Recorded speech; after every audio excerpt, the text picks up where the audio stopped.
Once upon a time. Welcome to Australian Book Lovers, your destination for imagination.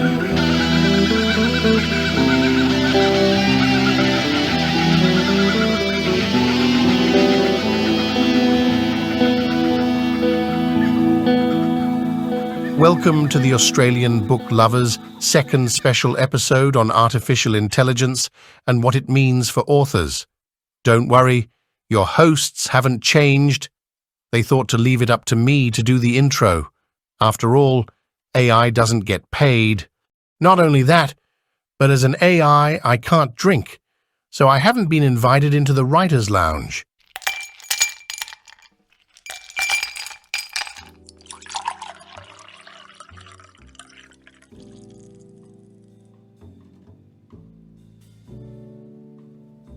Hello, Australian book lover listeners. We have for you a very exciting international guest. I say international, although she is Australian. Welcome to Australian Book Lovers, Danielle Clode. Thank you for having me. You are most welcome. Now, I'm here on my usual site, which is Woiwurrung Wurundjeri country, and I've got my fabulous co-host with me, Darren. Hello. Yes, hello, Veronica, and of course a huge hello to yourself, Danielle. Thank you so much for taking a time out of what I know is, and I suspect I know, is a very busy schedule. So thank you much for joining us in the Writers' Lounge. And Got to tell our listeners a little bit about Danielle. Now, not only is she a fabulous writer, but Danielle is here representing the board of the Australian Society of Authors. So more about that later. But about Danielle, she is the author of 10 books, including Killers in Eden, Voyages to the South Seas, and most recently, The Woman Who Sailed the World. Her writing encompasses natural history, essays, science writing, I naturally went to science fiction, sorry about that, historical fiction, then science fiction and children's books. So Danielle's books have won the Victorian Premier's Literary Award for Non-Fiction, the FAW Award for Excellence in Non-Fiction, a Whitley Award for Popular Zoology, and have been shortlisted for the Children's Book Council of Australia and National Biography Awards. Now, Danielle has worked full-time as a freelance writer for the last 20 years, which is a brilliant record to have purely on its own. She also holds several writing fellowships and serves on various state and national literature judging panels. Her supplementary work includes teaching creative and academic writing, technical writing and grant editing, and research consultancies. She's a senior research fellow at both Flinders and Melbourne Universities in creative writing and zoology. So what a brilliant combination. It's a fairly broad range of things that I'm interested in, for sure. It is, and enough to keep you being a freelance writer over the last 20 years. So fantastic. Congratulations on all of those works. Thank you. And of course, you did some of that sailing around yourself, but that could be a question for another time. So we know that our listeners, many of them are writers. And we know that the Australian Society of Authors are fantastic advocates for creatives, and not just writers, but certainly, illustrators and a whole lot of other creatives as well. Can you tell us a little bit, Danielle, about the Australian Society of Authors' response to the, I'm just going to call it an explosion in machine learning and AI that kind of happened over the last, it's been around for a while, but it seems over the last maybe 6 to 12 months, it's just gone gangbusters. So what is the ASA doing to contribute to the information there?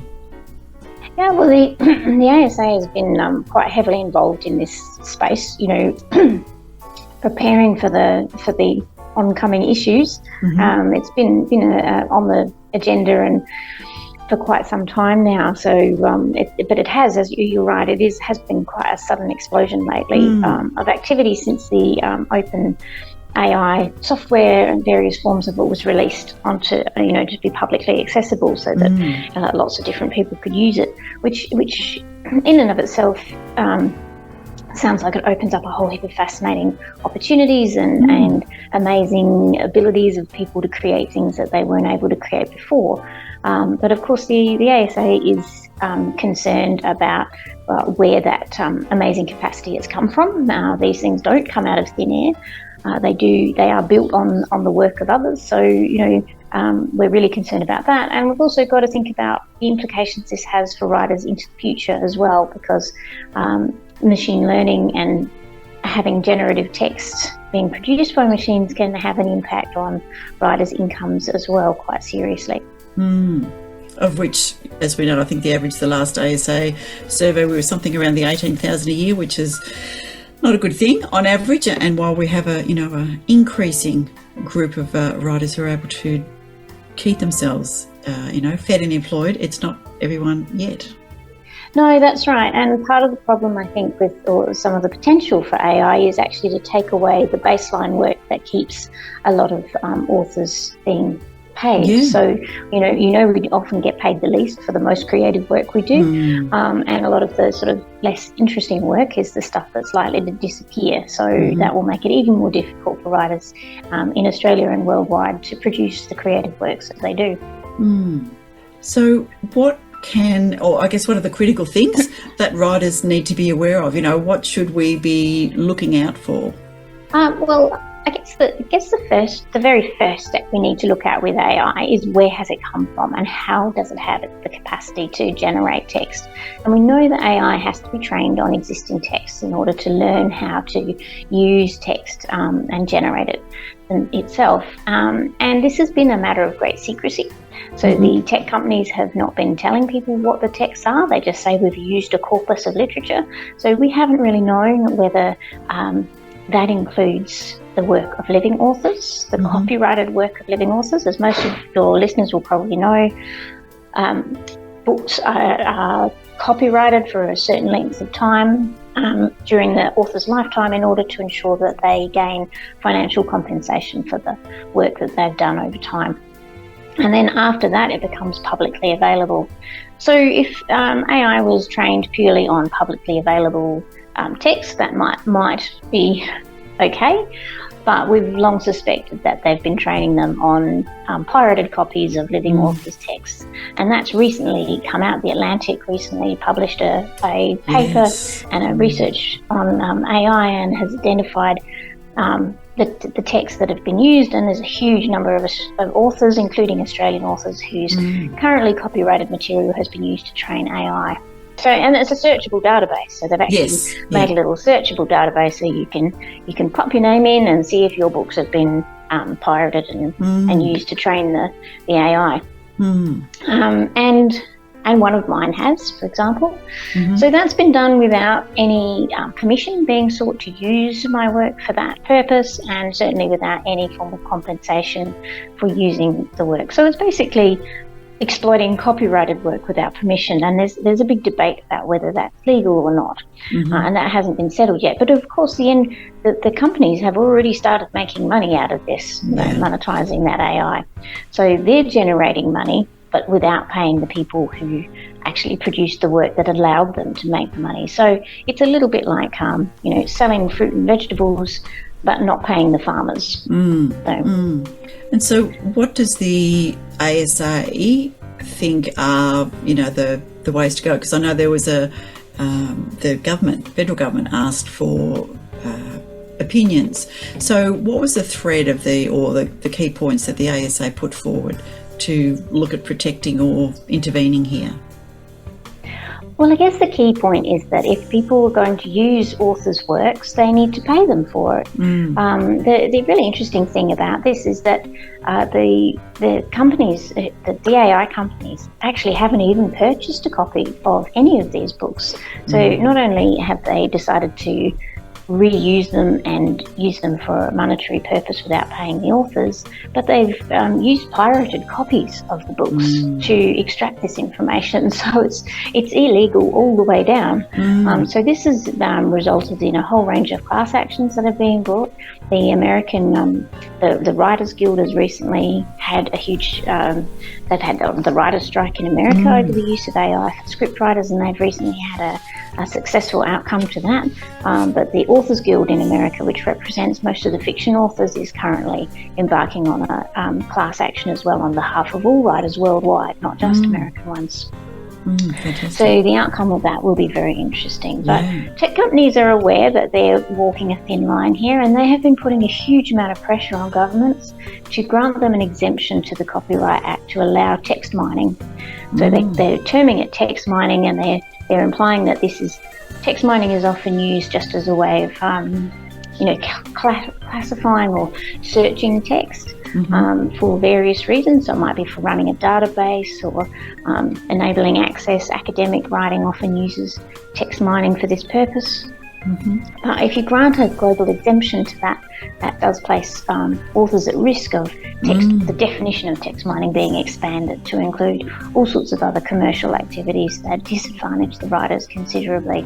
So I think first and foremost we have to establish, is AI being produced in a legal way that compensates the creators of the work for their efforts, and also ask their permission to use them. So there's a lot of things authors can do right now to protect their work from AI, and the Authors Guild in America actually puts out a page of information on this, which the ASA will also have connections to.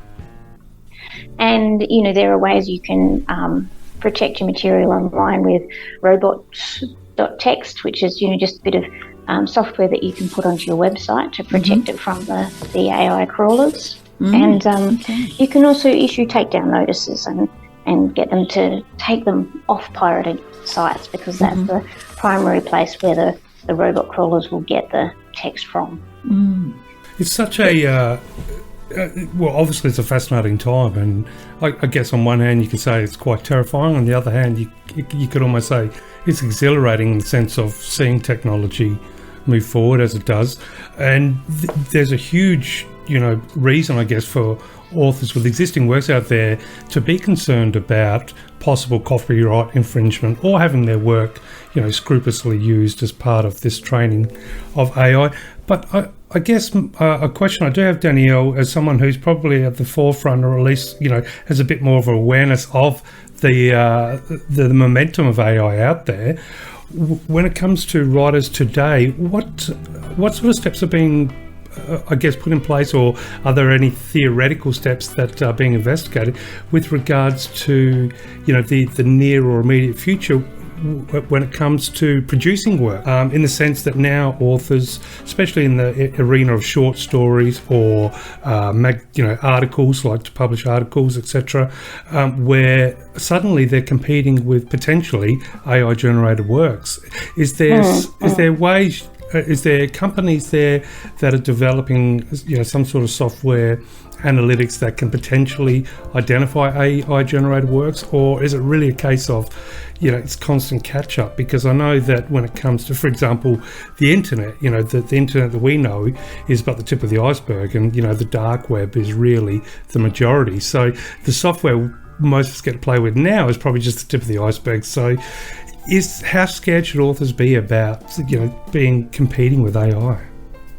Yeah, it does. There's a whole range of follow-on issues from this as we move through the AI, the consequences of AI that need to be considered and considered very carefully. And I think they really need to be considered in a regulatory framework. So we really need governments to get up to speed on these issues and get with the times, because otherwise we'll be left behind.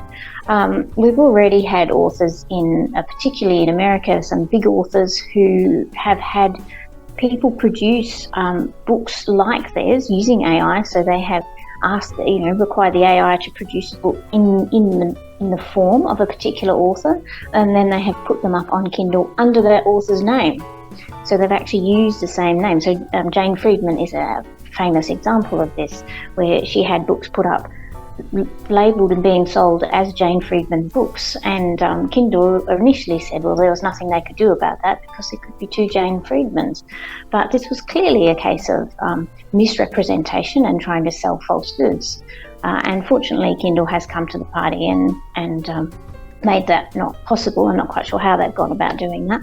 But they've also, I think, put in place things where they need to declare that books are made with AI. So when they're using AI to predominantly generate the text, that has to be declared.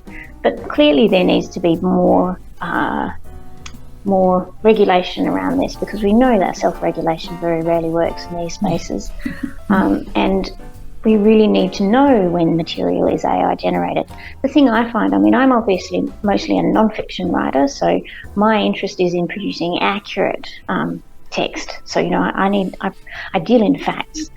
And AI is a real problem for that, because AI produces text that sounds okay, that sounds like a coherent paragraph, but when you actually look into it and you actually do a little bit close reading, you realise it's not a coherent paragraph at all. So it's highly repetitive, it skates around in circles, it's not very well structured, and of course it can be full of errors, and there's no way of knowing that unless you actually know the subject matter really well. So AI doesn't have any critical capacity to identify between rubbish information and good information. And when they train the AIs, they just put all the information in, and the AI has no way of distinguishing between what's real and what's not. So we know that AI texts will they will reproduce and actually amplify the bias in the existing material. So we tend to end up with quite racist, sexist, illegal sort of stuff coming out of the AI. It's a basic principle of if you put rubbish into a system, you'll get rubbish out. So if you don't have any critical focus on what you're doing, you're not going to get anything useful out of the end result. So we run the risk of flooding the internet and our literature generally with a whole heap of really low-grade information. And really that's the kind of thing that I see is the role of a writer, is actually to curate the knowledge and information and the stories we tell. Writers are the curators of that, so they bring the story and they select the best story to share with others, and that's why we trust writers. That's why we give them a particular space in our community to tell those stories, because we trust them to do that for us. But if we're now asking them to compete against AI, which is producing a lot of nonsense, really, that's going to make it really difficult. Danielle, I know teachers have got better at checking for plagiarism, so I guess following up with Darren's comment as well, do you know, are there sort of better ways to check on AI stories and that kind of thing? You said, Kindle have said we don't know how, but they're reducing that kind of plagiarism, I guess, is the idea. Yeah. It is type. It is a type of plagiarism. It's a very good type of plagiarism. But yeah, and I guess that is the problem, isn't it? Is that it's not acknowledging. We can, if someone was doing this, if I had a student, for example, who was producing that kind of work, that would be fine, provided they were acknowledging where the information was coming from. We require them to have sources. Now, that's been the whole problem with AI, is that they haven't been telling us the sources. And of course, as soon as you start realising what the sources are, it raises a whole heap of issues. So that's why they don't want to tell you what the sources are. But we need to know where the material is coming from in order to assess it, because we frequently see people saying, I asked ChatGPT what the answer to this was, and it told me this. And you go, well, ChatGPT does not know what the answer is. It's like Dr. Google. I had to say I work in health, and people come, but I looked it on the internet. Well, let's just think. Dr. Google, or someone who's been working in the field for 10 years. Yeah, you always have to assess the quality of your sources when you're looking online. And that's what AI is not doing at the moment. It doesn't assess the quality of your sources. And as to the question, I think it would be a really good thing for AI to be used, all the technology behind AI to be used to identify AI, for sure. It can certainly, it's something at the moment that's fairly, you can usually pick up when when text has been produced by AI, because of that sort of circularity of the writing, the repetitive elements, those sorts of things. So it is conspicuous. Doesn't mean it's bad writing per se, but it is possible to pick it up, and I don't think it wouldn't be that difficult, I shouldn't think. But it would be interesting also to see if AI could be used to identify how similar text is to another, at what point is it too similar to the original source material? What point is it plagiarism, or is it producing something new? So there's a lot of potential there if it's used in a regulatory context. But at the moment, it's just a free-for-all. So that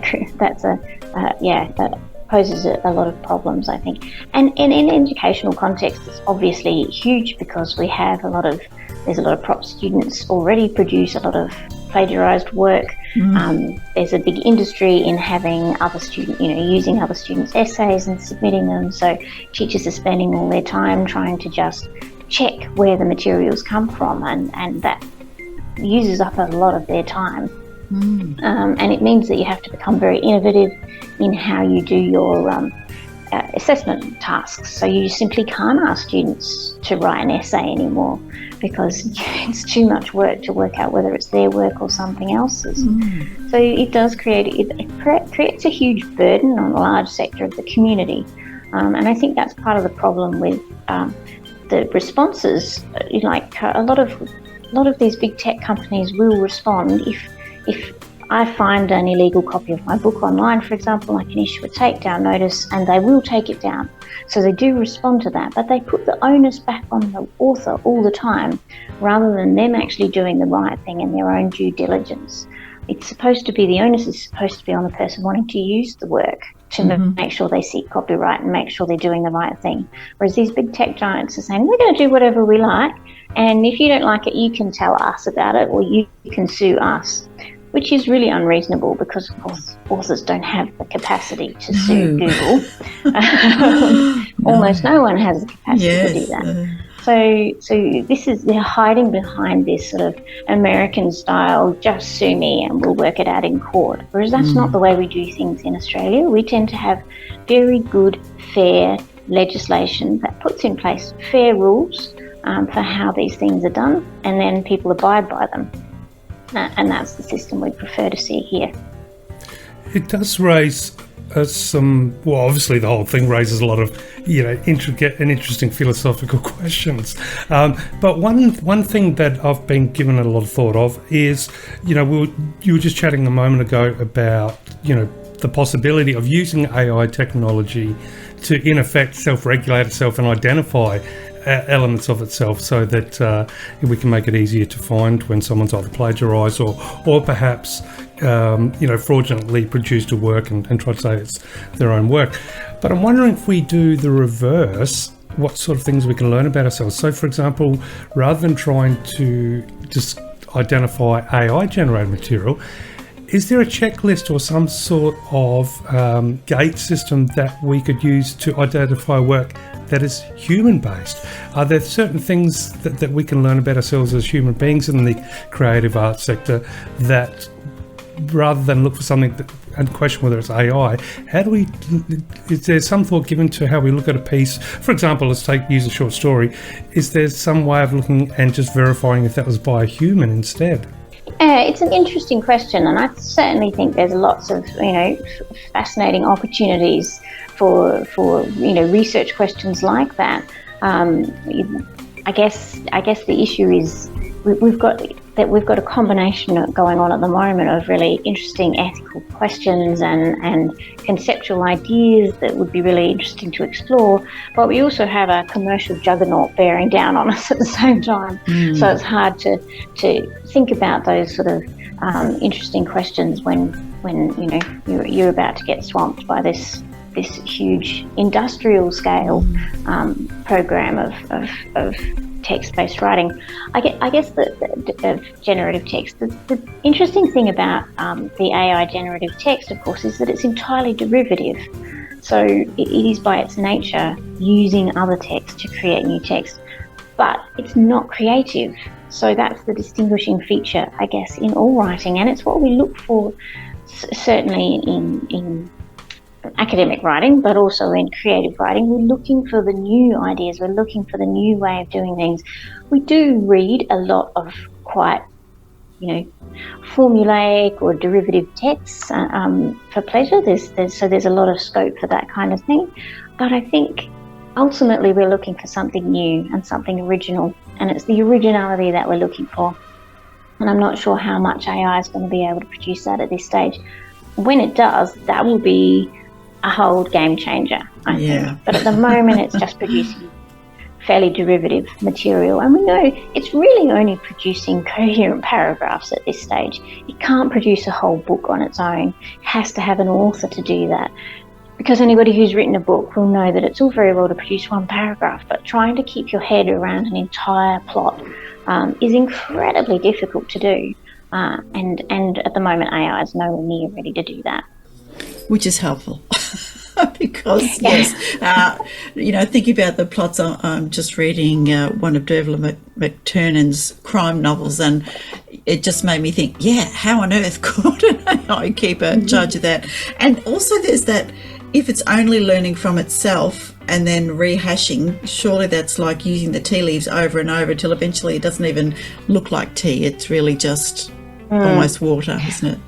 Look, I've been watching quite a lot of webinars and things from marketing companies who, of course, are very, very keen on AI and are early adopters of this technology. And it's been really interesting, actually. I thought they would be, that they're more concerned about it than I thought they would be. And the reason they're concerned is because they're aware that you're going to be producing quite derivative material, and they're very aware that their markets are sensitive to that. So people are turned off by that. So they have stressed the importance of actually not using AI that is trained on a bulk corpus of work, but rather to use AI that's trained on your own corpus of work. So using AI that was just trained on your own text would be an incredibly productive thing to do, because that would allow writers, for example, to reformulate their material or use it for different purposes. I might have I've got books for adults that I would like transformed into books for kids, and an AI might be able to do that. And I'd be just doing that using my own work. So that would be a completely legitimate thing for me to do. So there's a lot of great potential for AI. I might be able to produce marketing material based on my books. Wouldn't we all love to have somebody else write our blurbs for us? Oh, yeah. Or our synopses. Yeah. It'd be great for producing synopses. And because you also retain creative control, you've got to have a human editor there to go over the final result and check it and make sure it's correct, and make sure it all makes sense. So using it in that context could be hugely useful for writers. Using it in the other context is really problematic for writers. Yes, telling people, I will admit to loving Pro Writing Aid, because it really has taught me not to splice my, do the comma splicing and realise what my favourite words are, back. And I see a lot of things. My characters look at a lot of things. So yes, there are sort of helpful ways to do it. Yeah, and a lot of those tools do use AI technology. So we're already using it, in Grammarly and programs like that. So we know how helpful it can be. It's just, I guess I think of it a little bit like I do a lot of work on fire, and I write a lot about bushfires, and I think, fire's a great thing when you've got control of it, and an absolute catastrophe when you don't. Yeah, it's a good analogy. Yeah. But you bring up Pro Writing Aid, Veronica, and of course it's a tool I've used as well, and it makes me think, there is the concern obviously of copyright, etc. But are we moving towards a paradigm shift, and are we perhaps part of a particular generation or group of generations that will not be a part, obviously, of this new paradigm shift? Because just like I grew up with pencil and pen, and and I'm pretty sure not many students today write anything with a pen on paper. It's all tablet and keyboard. But is there a whole new art coming out of it, like a form of literature, a form of creativity? Are we just seeing the birthing pains of this coming out? Are we just sort of kicking a little bit because of the stark changes that are coming, or is it something that's still within our control? Yeah, that's a good question, and I think who knows? we don't True. know the answer to that, but I guess I've done quite a bit of teaching on the history of writing, and one of the things that really intrigues me is that there's all these great revolutions in writing and how writing is used. So, it started out as business records, basically a form of transactions for contracts and things. That's what the primary source of writing is. And then you get, the encyclopedias being developed, where people are trying to pull all the world's knowledge together into these documents. And then you've got the impact of the printing printing presses and the internet. But the interesting thing that strikes me with all of those great revolutions in writing is that they all stay with us. It's an accumulating form of literature. So they're all new forms, but the old forms are still with us. We still have a great lot of tax records and business accounts in various forms. We still have encyclopedias in various forms. We still have self-help books, which are a particular type of book. So we still have everything. So I do think, and then when ebooks came along, the same thing has happened. It didn't see the end. Everybody said it was the end of the novel and the end of the printed book, and that hasn't been the case. It's just really added to the mix. So I do think that this is probably the case here as well.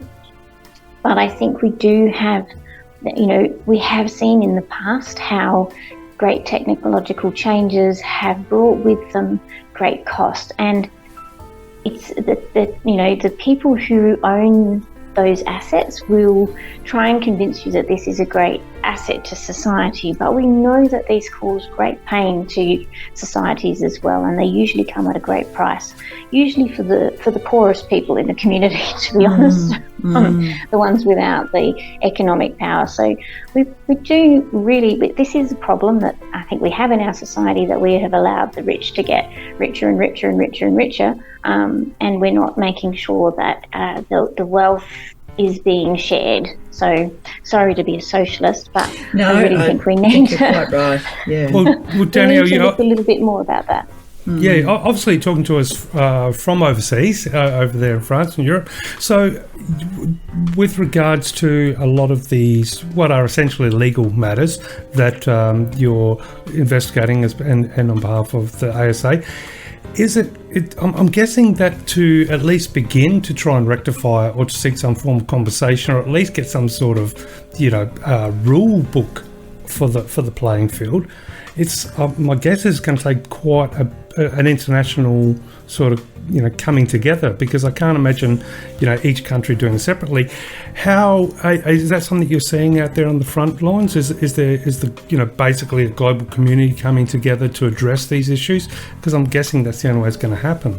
Yeah, well, I guess at the moment it's particularly, at least in terms of books and the use of the text, the AIs, it's really an English language issue primarily at the moment, because that's where all the work is happening. I'm not sure how that operates across language lines. In the arts, it is more of a international focus, because, of course, drawing and the arts is universal.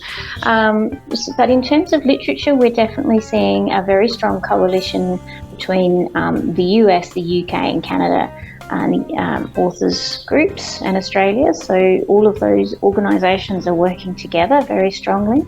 And obviously the US is the heartland of the matter, simply because of size, and also because the US has historically been a little bit of a hotbed for piracy and book theft. So it was the start of the whole process of copyright. Copyright was brought into place as an international piece of legislation because of the sheer volume of pirated copies. So famously, Charles Dickens, sold most of his books. His books sold the most in the US, and he never received a cent for any of those because they were all pirated copies. So Charles Dickens and Mark Twain were big players in getting copyright in place for authors to protect their rights, so that they weren't being stolen by publishers and sold for profits that weren't going back to the authors. So, the US is really where it's all happening. And what happens there has obviously got a huge impact on the rest of the English-speaking world in terms of literature. So what do you think our government's appetite is for being involved in the fight, I guess, and protecting Australian copyright and intellectual property? Yeah, well, Australia has a history, especially in recent years, of going down a very free market route. And so unlike the European countries where they do have a language-specific literature, European countries tend to have much stronger regulations on protecting their cultural assets, which they see literature as being. Australia's in a slightly different position because we are a small country, but part of a big language group. So you can't just protect simply on the basis of language. So that makes it a little bit more complicated. We're vulnerable to what happens in the US and the UK and other places in that bigger market because we are the same language, and including, the AI issue, of course. So, but I think that our current government certainly has a very strong position on writers being seen as workers, and that like any other worker, they deserve fair pay. And I think that's a really positive step, because I don't think that's something that Australian writers have had in the past. We've generally been seen as a resource to be exploited for as cheap as possible,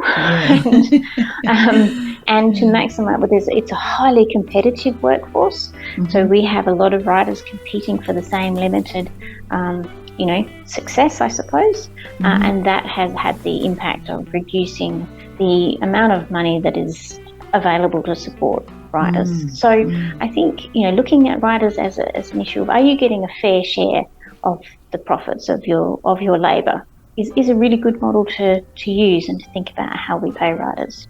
Given that this federal government has put Creative Australia together, that's kind of pretty hopeful in that way. It is really hopeful. There's a lot of really good steps coming out, I think, and Tony Burke has made it very clear that he wants writers to be considered as workers and to have a fair system for them.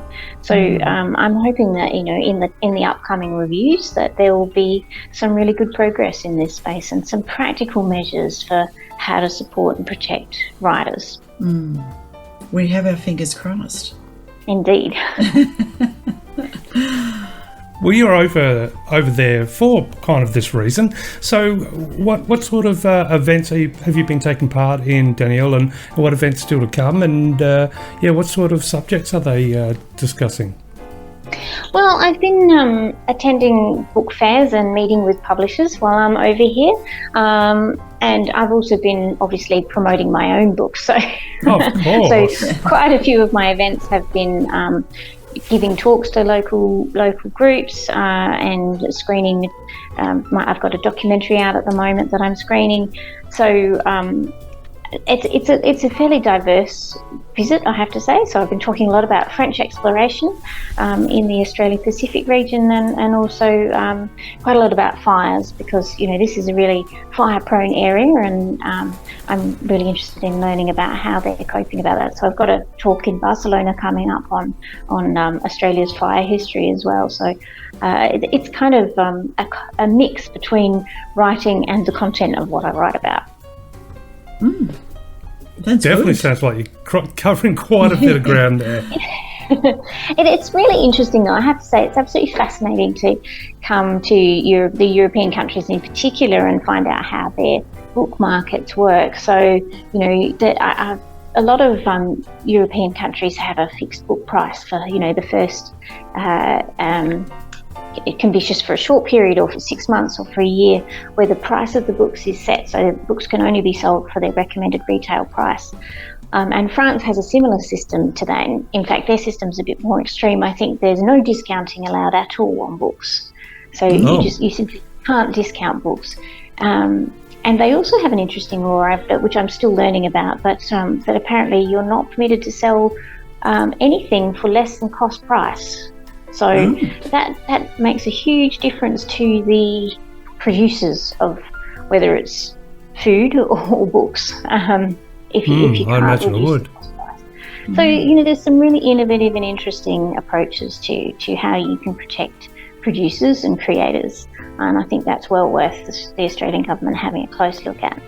Have any of your works been taken up by, I'll just say in general, foreign language publishers?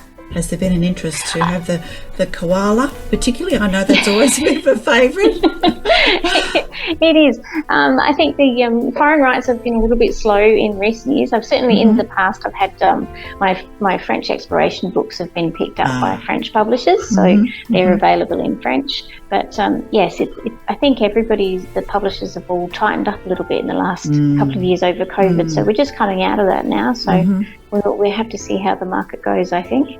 Yeah, definitely. And it's sometimes there's odd little things, because I know Jess Kitching, who writes thrillers, one of her books was picked up in Holland, and so she went over to Holland and did some work around there, which was lovely. They just loved it, and so it's a bit like Australians have always loved ABBA, is what I kind of think. That we were their most popular. It just kind of took off. It spoke to the cultural psyche of who we were then, and away we went. Exactly. I think that's the thing I'm told about foreign rights is that each country is indeed a new territory completely. And so just because your book sells in Germany does not mean it's going to sell in France or in Estonia or any other country. So each new sale is a great bonus, and it's completely independent from all the others, which I guess is a really interesting thing in a market that's divided up by language. Whereas in the English speaking, but even with the US and the UK, books do really differently in the different markets. And you see that with children's books. I'm always amazed looking at the children's books in America, and I don't recognise any of them. It just goes to show that we really do have a very distinctive book culture. We often think of ourselves as consuming vast amounts of American and British material, but in actual fact, especially in children's books, we really like our own Australian stories, and I think it's really important that we protect that because it is part of our cultural identity, and it brings something special, not only to Australia but also overseas. It provides us with a distinct identity that's really important. Yeah, most definitely. We've just had some specials. We had 4 specials talking to Australian authors who were the shortlisted Wilderness Society and Karagia Children's Book Awards. And some just absolutely brilliant books, but uniquely Australian, all of them, which is fantastic. Yeah. Except I think I do say that's a wonderful award.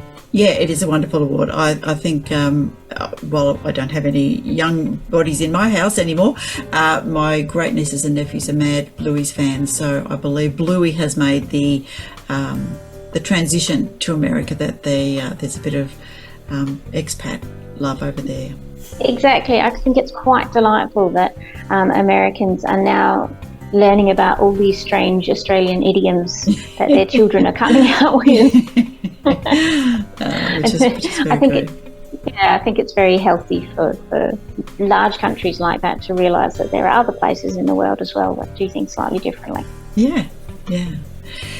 Can I ask you a little bit about some of the other things that the ASA is advocating for? Because we've had Olivia Lanchester, the CEO, on quite a while ago. I'm going to say months, and I can't remember exactly when, but she was very helpful in telling us all about what the ASA does. And I know you've had a big website refresh, and there's a whole lot of other things going on. But is there anything that's been a particular love of yours that you've been able to encourage through your work on the board that you think would be nice to share? Sure. I mean, I guess the big win for the ASA recently was the digital lending rights. Yes. So lending rights are a really important thing for Australian authors. So it's a system whereby authors are paid for the number of books that are in libraries. So it's a way of supporting libraries to have Australian books in them, and for Australian authors to receive funds for the amount of books that they have in the libraries, which is a wonderful system. But it hasn't included ebooks. So it's covered public libraries and educational libraries, but not the electronic form. So this is what I mean by governments are often a little bit slow with the keeping up with technology. I mean, it's a really difficult thing to do, but it's been a huge win to get digital lending rights across the line. And the ASA has been at the forefront of campaigning for those lending rights. They were at the forefront of campaigning for the public lending rights, and then, which was, I think, about 40, I think there's about 20 years between each major achievement. So we had the public lending rights, then 20 years later the educational lending rights, and now more than 20 years on we've got the digital lending rights. So that's been a huge win. and that will come into play next round. So they're getting that online pretty quickly. So it'll be really interesting to see how that works. And I think that will have a flow-on effect at standardising ebooks a little bit more, and with the way that they are sold to libraries and things, which is a little bit of a messy space at the moment. So, and hopefully we'll see a bit more flow through to authors through that system too. So that's been a really big win. I've also been quite involved in the establishment of the Authors Legal, which is a very exciting development. So the ASA has always provided contract advice, but we've never had an actual dedicated legal service. And anybody who's worked with contracts in publishing will know that author contracts are a law unto themselves, as it were. They're very strange and very particular. So it's been great to be able to establish a dedicated low-cost legal service specifically for authors and creators to get advice on their contracts. So the ASA now has a subsidiary body which is a legal service. Fantastic. So that's a very special achievement, and it's going really, really well. I'm on the board of that as well, and it's a fantastic service. I really am quite amazed at the value of the feedback authors are now getting on their contracts. I think that'll be hugely helpful for many, many people. Excellent, because yes, legalese, dare I say it, can be an entirely foreign language to many people. And it's very expensive too. Very few authors can actually afford legal advice on their contracts, because they would very quickly use up all the value of the contract. As we know, we don't get paid a lot. So having a low-cost service like this is amazing. And Victoria, who is the legal officer at the moment, does an amazing job. What's next on your writing slate, Danielle? Oh, well, yes, there's been a lot going on this year that's taken me a bit away from my writing, and I have been working on a few, I guess, projects in the bottom drawer, I suppose, pulling them back out and having another look at them. I'm really interested in getting a few fiction ideas up and running. You mentioned science fiction in the introduction. I'm quite keen on working on some science fiction concepts, and definitely also moving back into the environmental and climate change space, I think, which is also a big focus for me, obviously, in the current conditions. It's a very timely topic, and surprisingly we still seem to need to convince people about it being an issue that needs to be addressed. Indeed, we do. That's something I'd like to work more on at the moment. Okay, we shall watch this space. Yes, you never know though. I could take a left turn and do something completely different. It looks like you can turn your hand at many things, so I'm sure whatever it is will be very, very well received. Indeed. Thank you. Yes, it's certainly as we all know, writing is an amazing career to have. So I feel very privileged to have been able to work in this area for so long. Excellent. Darren, have you got any final questions? Well, I've probably got 1,000, especially when it comes to with AI stuff. So what I'll do, I will narrow it down to one very important question that's probably, vital information for a lot of people out there. Did you go on the shark cages while you were in Port Lincoln? Yes. I have done quite a lot. Awesome. I have done quite a lot with sharks, actually. When I was a kid, my parents' boat was hired by a film crew that was filming for one of the Jaws movies, and so I spent quite a bit of time out at Dangerous Reef filming, or sitting around watching people filming sharks. So, yep, I've got quite a lot of shark stories to tell. There's your next book already. Summer blockbuster. That's true. Yeah, maybe I should do that. Behind the camera with the sharks. Yes. Yes, they're amazing creatures for sure. And do you get back home to South Australia very often? Well, I live in Adelaide now. Oh, you do? I was living in Melbourne, but I have been back in Adelaide for the last 12 years or so. Good taste will always win out, won't it, Danielle? Now, don't get us started, Danielle. Because Darren is originally from Victoria, so, he was born in the right place. Well, this is true too. Very good.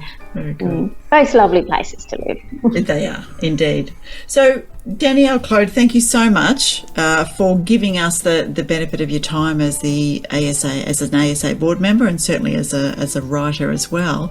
And really, you've got your finger on the pulse of all that's happening with machine learning and AI. And I hope that our listeners have got some really useful information. I'm going to check out robot.text, and certainly I'll ferret out the free link to see if your book has been taken on board some of the learning machine lists. Yeah. We'll put that on the bottom of the show notes, and people can have a look. Yeah, well, the ASA has just issued a statement today, which will have all the links to all this information in it. So if you link to that, you should be able to track. It'll also provide links to the American Authors Guild, and that also has all the information on the clauses to put in your books to stop them being crawled by the AIs and the text files and all those sorts of things. So you'll be able to find all the information you need on those sites.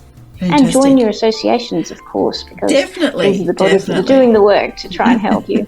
It is definitely worth putting some, and even if you're not necessarily ready to publish, you will be, and the resources that the ASA has on their website are excellent. They are, yes, all available. Yeah, and Australian, as opposed to, is this how it works in Australia? You know, when I started to look out, and usually it took you to American sites until I found all the Australian ones. I thought, aha, yes, we are doing our own, so that's good. It is. All right.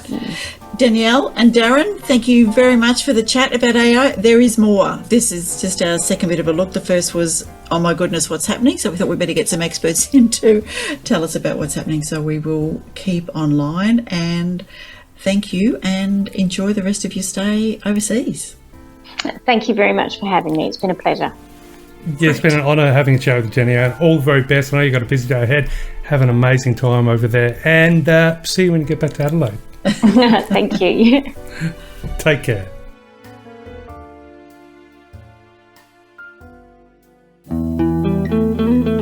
Let's meet again, where magic happens.